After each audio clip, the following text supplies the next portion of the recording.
હવે બીજો જે પ્રશ્ન આપણે ઉકેલી શકીએ એ આ પ્રકારનો છે કે ભૌતિક રાશિઓ વચ્ચેનો સંબંધ આપણે મેળવી શકીએ અથવા તો કોઈ એક ભૌતિક રાશિનું અન્ય ભૌતિક રાશિઓના પદમાં સમીકરણ આપણે તૈયાર કરી શકીએ છીએ. તો હવે આ વસ્તુ આપણે ઉદાહરણથી સમજીશું.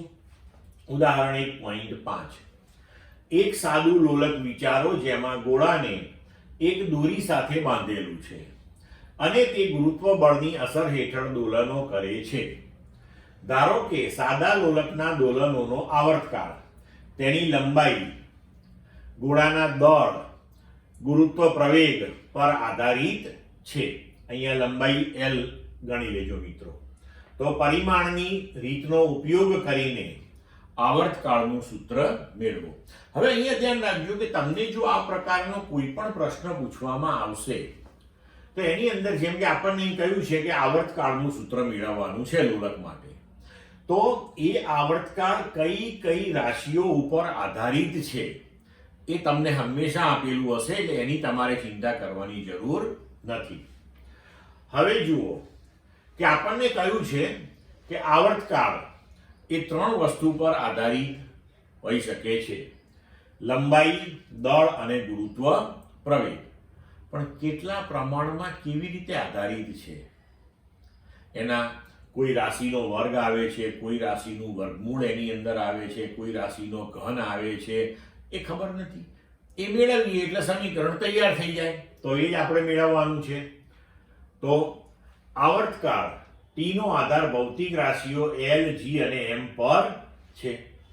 તો આપણે એવું લખી શકીએ કે T એ L, G અને M ઉપર આધારિત છે, પણ આ 3 રાશિઓના કયા ઘાતાંકો એમાં દાખલ થાય છે ખબર નથી આપણને. એટલે આપણે લખ્યું અહીંયા T ચલે છે L⁻x, G⁻y, M⁻z. હવે XYZ આપણે શોધવાના છે. તો આપણે લખી શકીએ કે T બરાબર K L⁻x, G⁻y, M⁻z, જ્યાં K જે છે એ પરિમાણ રહિત સમપ્રમાણતાનો અચળાંક છે. હવે M0 L0 T1 એ ડાબી બાજુનું પરિમાણિક સૂત્ર થયું. જમણી બાજુ K જે છે એ તો પરિમાણ રહિત છે, એટલે એને કોઈ પરિમાણિક સૂત્ર હોય નહીં. લંબાઈનું L1 એની x ઘાતાંક છે, તો અહીંયા x ઘાતાંક લખી. G એટલે ગુરુત્વ પ્રવેગ એટલે પ્રવેગ, તો એનું L1 T-2 એની ઘાતાંક y. M દળ, તો એનું પરિમાણ M1 એની ઘાતાંક z. હવે આપણે અહીંયા આગળ પારિમાણિક દ્રષ્ટિએ સાચું સમીકરણ મેળવવા માંગીએ છીએ, એટલે જ આપણે બંને બાજુના પરિમાણ સાચા છે અને સમાન છે એમ ગણીને જ આપણે આગળ ચાલીએ છીએ.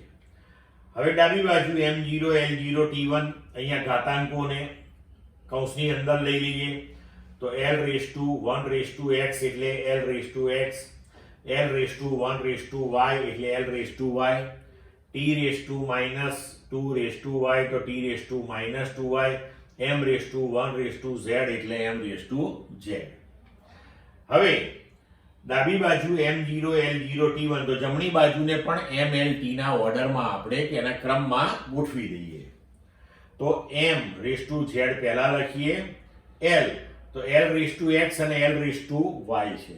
આધાર સરખો હોય તો ઘાતાંકોનો સરવાળો થાય, તો L⁻x + y અને T⁻2y.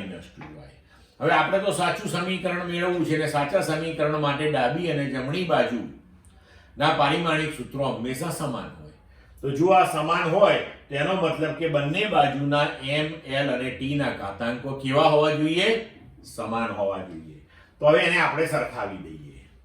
તો બંને બાજુ આપણે ઘાતાંકોની સરખામણી કરીએ તો ડાબી બાજુ M⁻0, જમણી બાજુ M⁻z. એનો મતલબ કે z બરાબર 0. L⁻x + y, L⁻0 મતલબ કે x + y બરાબર 0. T⁻2y, T⁻1 મતલબ કે -2y બરાબર 1. તો અહીંયા આપણને સૌથી પહેલા y બરાબર -1/2 મળી ગયું, z બરાબર તો 0 પહેલેથી જ મળ્યું છે. હવે y ની કિંમત આપણે અહીં મૂકી દઈએ તો x - 1/2 બરાબર 0, તો x બરાબર 1/2. તો હવે આ બધી કિંમતો આપણે t ના સમીકરણમાં લખીએ તો t બરાબર k, l raise to x હતું તો x ની જગ્યાએ 1/2, g રેઝ ટુ y હતું તો g raise to -1/2, m raise to z હતું તો z 0 તો m raise to 0. m raise to 0 એટલે 1, એને હવે લખવાની જરૂર નહીં. તો હવે આપણે લખી શકીએ એના બરાબર k l raise to 1/2 g raise to -1/2, અથવા તો k l રેઝ ટુ 1/2 ભાગ્યા g રેઝ ટુ 1/2, અથવા તો k કૌંસમાં l ભાગ્યા g આખાઈને રેઝ ટુ 1/2, અથવા તો t બરાબર k under root l by g. તો આ થયું આપણું આવર્તકાળનું સૂત્ર.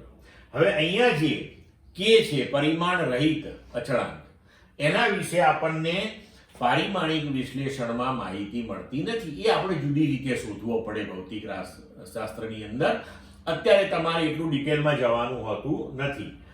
આ તમને આપેલો હોય, k ની કિંમત છે 2π, એટલે આપણું જે આવર્તકાળનું સૂત્ર છે એ થશે t બરાબર 2π under root l by g.